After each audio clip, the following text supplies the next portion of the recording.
we have Sara Biel, who is, I think, one of our heroes. Well, it's called That's Why.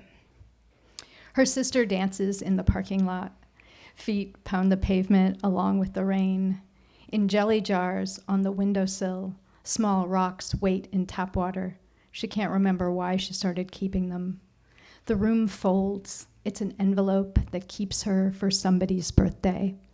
She's thinking about a man she once knew. He thought she loved him, and she let him think this because it made him happy. How could she have explained that every time he kissed her, she thought about nuclear war, and that's why she held him tighter?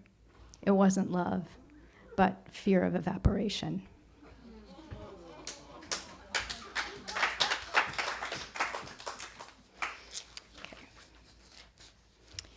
This piece is called Heirloom. The memory lies still, edgy and quiet, like trying to sleep next to someone you don't want to touch. We stood at the sink, watched freezing rain get caught in bare branches, deny the winter earth the promise of spring. The bruise, a brilliant betrayal, dragged her questions from innocence. It clung to the smooth porcelain just above the soapy edge.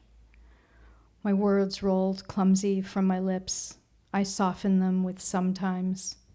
But that lifeline fell short, and the wave pulled her in.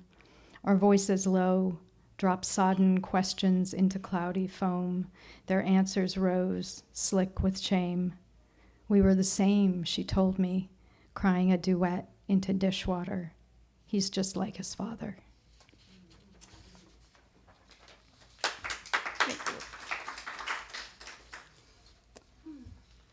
This next one's called It's Just a Trick. In the dream, you know it's a dream. You have your favorite flowers wrapped, vines around your wrist. They bind your hands with fairy tale thorns, and you understand. You must walk backwards through a field of fallen apples. This is the trick, to pass through borders unseen, to hold the word nothing like a seed between your teeth. Think of the women who have died, answers and good advice unread in back pockets. Ignore the horizontal, the lines that pause your progress. Don't drop your eyes. Focus on something just past your opponent's left shoulder. Weeks have gone uncounted like a winter sky, like the complaint of a dripping sink on the other side of the house. Time is a quirky creation, perfect sleight of hand. This journey to fill your lungs is a mantra. It says, not yet, remember, in the dream, you're aware it's only a dream. Sarah's, I don't know how many years ago, maybe 5 now, started a series of books which she has brought to press on her own steam, a lot of time with her own money, and they're called Colossus. And started with Colossus. Was Colossus Home the first one? It was just Colossus. Okay, Colossus, right, was sort of about, I think we were focused on the problems that the migrants at the border were facing. And then there was Colossus Home, which focused on people needing homes. And now she's got one going then there was one called Colossus Freedom, which was poems and writings by and about a lot of people incarcerated who are suffering. And now she has one that's Colossus Body, that is a reflection of our need for bodily autonomy. Especially, where all the proceeds go? They all go to the various charities that she has carefully chosen to make sure they're good. Like Moms for Housing was one. And I can't remember the names. She might tell you what the names of some of them are. So it's all like a really, really good thing.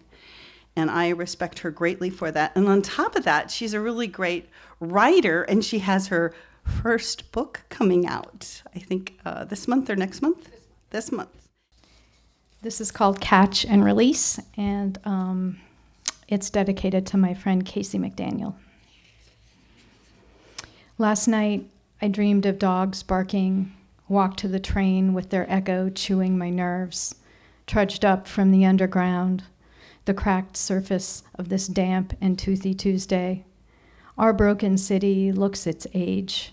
Wires and tracks mark the street, drag reluctant workers to our perpetual chores.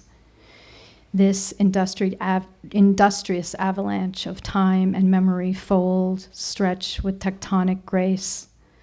From the corner, I see a boy outside a cafe, bouncing and rocking on the wire chair. His curly head turns, his brown eyes flecked with green like the Pacific woods. His smile tramples my breath. It's so much like yours. My heart catches in confusion, longs to unwind the choked fact of your death. My brain chants your name, and behind my eyes, bright, furious hallucinations roll and recede, impossible to hold.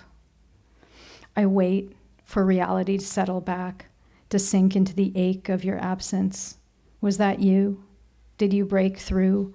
A wink of sun on the fog-filled bay, leaving me like a stone in a stream of morning commuters, pulled up for a second, held in a gaze, caught and released, returned to the flood of time. This one's called Turning to Salt. He won't give you an answer. He wants you to hold his words on your tongue, make them a bed, sew them into your hem, their weight, sluggish suffocation in every step. He tells you, don't look. A backwards glance is sin's first twinge, a crescent ripe for waxing. He tells you, the past doesn't matter, but it's the wave that brought you to this precarious morning, a wave that has already started to forget the warm sun of your skin. He doesn't know. Your soft organs already venture out. Your feral heart has run barefoot, wind a tangled dare, a promise kissed behind your ear. Your body matches the sea, salt for salt. Wakes as the moon rolls over to spill a tearful greeting in the wretched dawn. Why not choose the world? It's here, pressed under your nails, clings to you at every opportunity, familiarity deep as breath. You won't be disappointed. Look close. There's innocence in the spread of pale roots, possibility in the far-flung sigh of a train as it rushes into the heart of a summer night.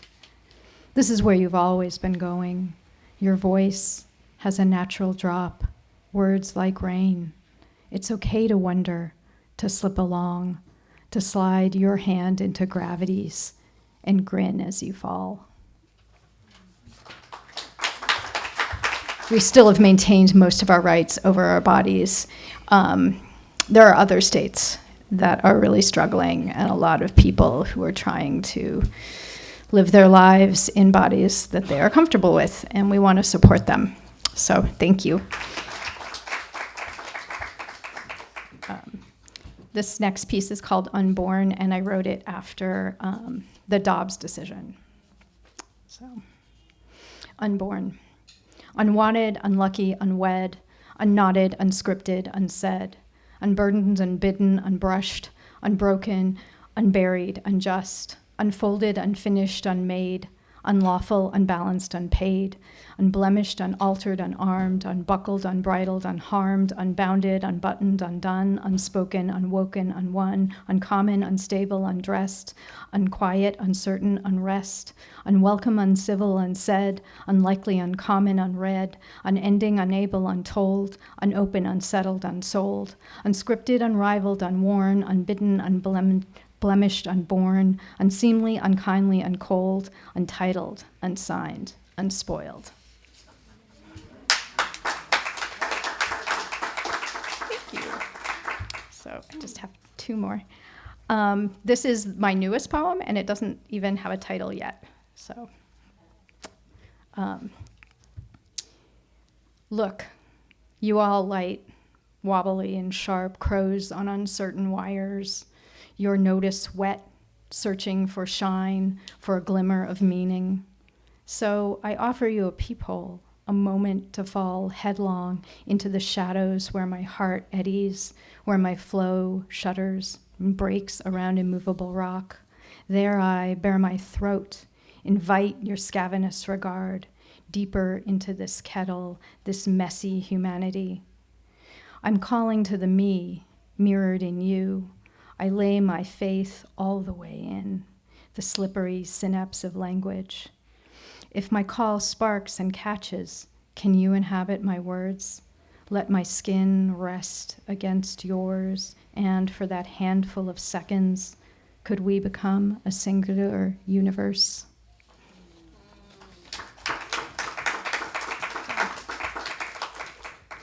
Okay, so this will be my last poem, and it is also in my book, Prescribed Burn. It's called Losing Our Language. I want to say something, do something. Pull her back in the way the sound of a bell calls children to a schoolyard, or white cotton twine wraps into a ball, drags a kite back through edgy wind. She tells me there is something, but she means was something. Now it hides like a pearl inside a prayer, the two need unnamed, a leftover wish, loose and flying, compulsively tucked behind my ears as I run for the wheezing morning bus. I try to remember something, actually to choose something, to hold like a breath or a beam of light from a half-closed door, a forgotten brightness so inviting shadows shake themselves and sulk in the corners to wash like cats. She wants to explain something or maybe just touch something, the way temporary language sings between our cavernous hearts, the way our greetings are flocked and missing and decorated with a weary cringe. I need to break something, but find something. Look straight down the long hallway past every random cruelty and be soothed by the way time can sway like a kelp forest when we only notice the golden flecks floating in the sun-warm sea. Thank you.